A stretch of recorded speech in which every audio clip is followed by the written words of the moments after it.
Hello everybody, welcome to the Success Club. I'm now at chapter 20 from the book Selling Things by Orison Swett Marden, the author of the book. Check out my newskin.nl website. The sponsor of this video is my newskin.nl. Check it out. Awesome products, great health and beauty products. I am an affiliate member of that New Skin, and let's get to business. Chapter 20, A Salesman's Close. The apparel often proclaims the man. Shakespeare. The consciousness of being well and fittingly dressed has a magic power in unlocking the tongue and increasing the power of expression. In differentiating the essentials of success in selling, a specialty expert said, "I find that when I am in prime condition physically and am well dressed so that I do not have to think about myself or my clothing, I can put up much better canvas because I can concentrate my mind with greater force." In a letter to his home office, a rising young salesman wrote, "To me, there is a great mystery in the influence of good clothes. Somehow I think more of myself when I am conscious that I am well groomed, well dressed, and I can approach people with much more confidence. When I first started canvassing, I tried to economize too much on my clothing. Some stormy mornings, I would start out wearing shabby old clothes and without fixing up as I should. And somehow I felt cheap all day. I could not approach a prospect with the same air of victory. I did not feel quite right. I could not put up as good a canvas and of course did not make as many sales as when I was up to the mark in clothes and general appearance. I thought at the start I could not afford to dress well, but I soon found that this was a very great mistake, and that a good appearance is a big asset in canvassing. I was going through college then, and as I had to pay all of my expenses, $1 meant a good deal to me. But I actually borrowed money to buy a good suit of clothes, and I found it paid. I felt better when I had that suit on. I could take more orders and in a short time returned the amount I had borrowed. This influence of good clothes is a curious thing, but it is certainly a power. Whatever one's business, it is worthwhile to try to ascertain as nearly as possible the paying point of your clothes. You cannot afford to go much below or above this point. In some cases, it pays to dress superbly, right up to the mark in every detail, because people judge our business standing by our appearance, and we cannot afford to give the impression of poverty, especially if we are representing a prosperous line of business. If a man's appearance indicates lack of prosperity, people naturally get a poor impression, not only of his own success, but also of the quality and success of the firm he represents. A.T. Stewart was one of the first great merchants to appreciate the tremendous influence upon customers, especially women customers, of good-looking, well-dressed young men clerks. He would not have a clerk in his employ who did not present an attractive appearance. He knew and appreciated the importance of putting up a good front as an asset. He did not care much for human diamonds in the rough. He preferred a cheaper stone polish to a pure gem unpolished. Every progressive merchant knows that a first unfavorable impression on a customer is a costly thing. He knows that soiled collar of cuffs, a frayed tie, unpolished shoes, uncared for fingernails, grease spots on a suit will not only make a bad impression, but will drive away trade. Most large business houses make it a rule not to employ anyone who looks shabby or careless. Who does not at least try to make a good appearance? the best his means will permit when he applies for a position. Neatness of dress, cleanliness of person, and the manner of the applicant are the first things an employer notices in a would-be employee. If his clothes are unbrushed, his trousers baggy, his shoes unblacked, his tie shabby, his hands soiled, or his hair unkept, the employer is prejudiced at once, and he does not look beneath this repellent exterior to see whether it conceals merit or not.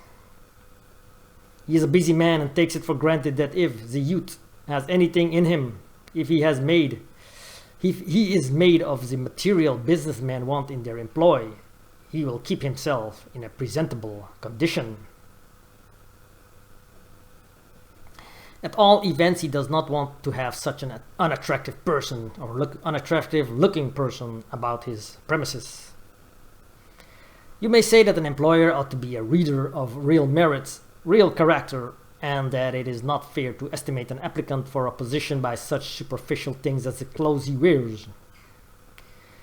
You may also say that the customer should not allow himself to be prejudiced against a man or the house he represents because he is not a fine dresser.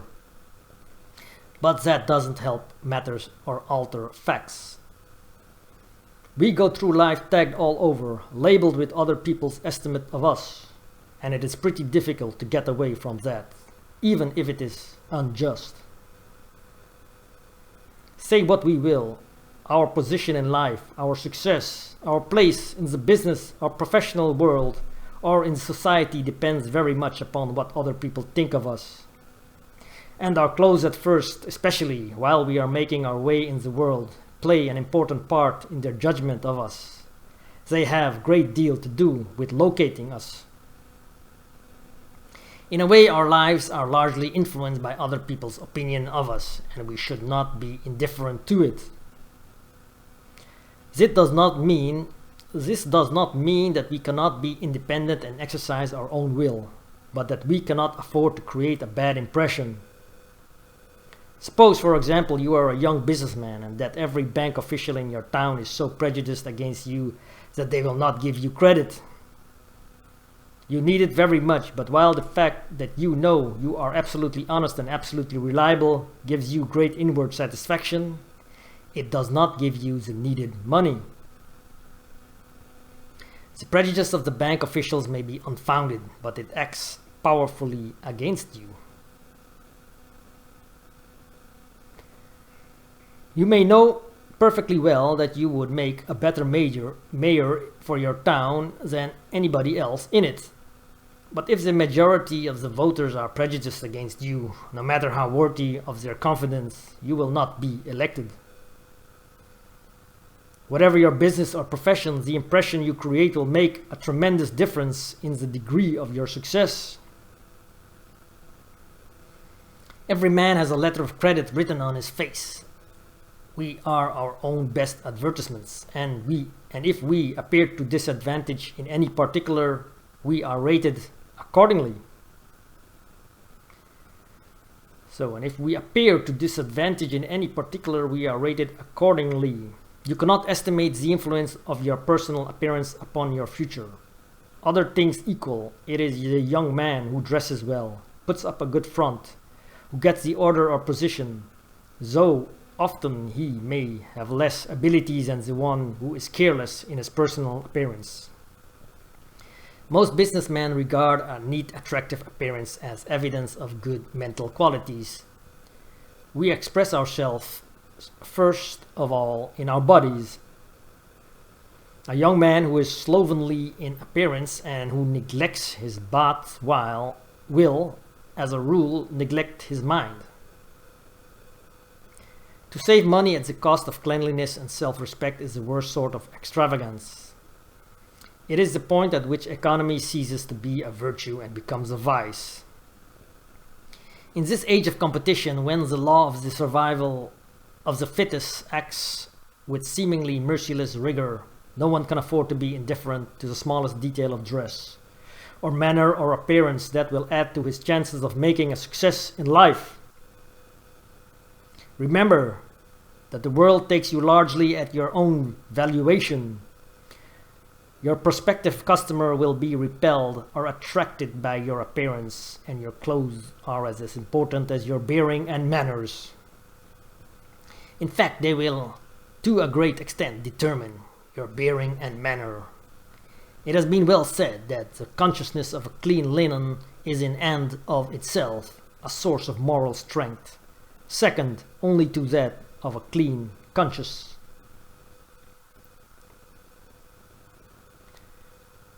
Clean conscience and a well-ironed collar or a fresh glove has carried many a man through an emergency in which a wrinkle or a rip would have defeated him. Our clothes have a subtle mental influence from which there is no escape. The consciousness of shabbiness, incompleteness or slipshodness tends to destroy self-respect, to lessen energy and to detract from one's general ability. In order to dress properly, you must study the colors and the styles that are most becoming to you, that add most to your appearance. Don't wear a profusion of rings or flashy jewelry. Don't indulge in loud neckties or anything that would make you conspicuous. All these things make a bad impression. An excellent rule for dress is found in the advice of Polonius to his son Laertes when he is about to start for the royal court of France. Costly is thy habit as thy purse can buy, but not expressed in fancy, rich, not gaudy.